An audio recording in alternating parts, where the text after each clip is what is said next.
masayod kay tunggod.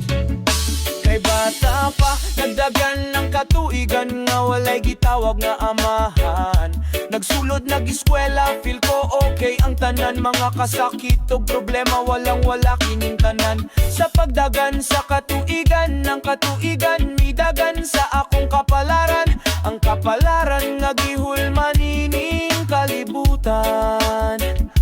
Sa pagsugod na makasayod sa kalisod sa kalibutan. Ang sinugdanan sa pagtuyok ni ining kapalaran. Oh,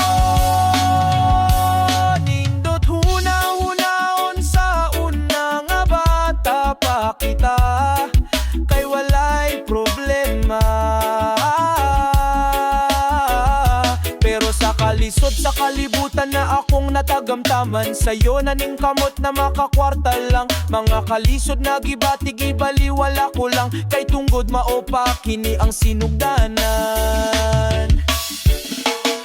Ang kapalaran sa tawo dili gayod masayran. Sa pagtuyok sa panahon dagang kausaban. Labi na sa tungtag sa tagsang kapalaran kaysa sinugdan pa lang. Naisulat na kini sa libro sa atong kapalaran. Oh, kay tungod sa sinugdanan pa lang.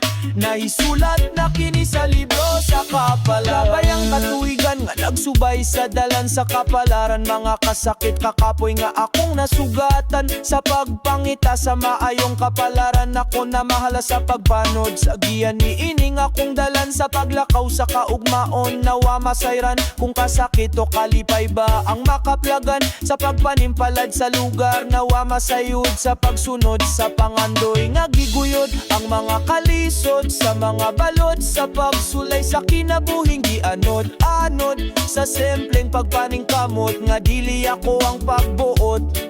Sa libro sa kapalaran nga nahisulat na kini sa akong mga kamot. Ang kapalaran sa tawo dili gayud masayran. Sa pagtuyok sa panahon dagang kausaban. Labi na sa tungtak sa tagsang kapalaran kaysa sinugdan pa na. Nahisulat na kini sa libro sa atong kapalaran. Kay tungod sa sinugdanan pa lang.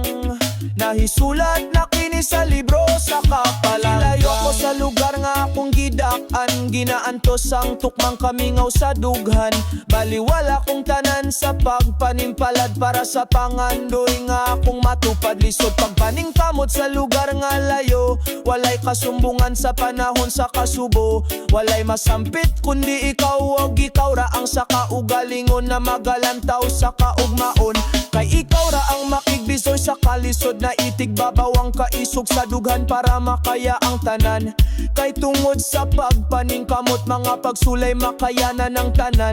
Lisod ang maningkamot ni ining kalibutan. Hinaot mo uyon na kanako ang kapalaran.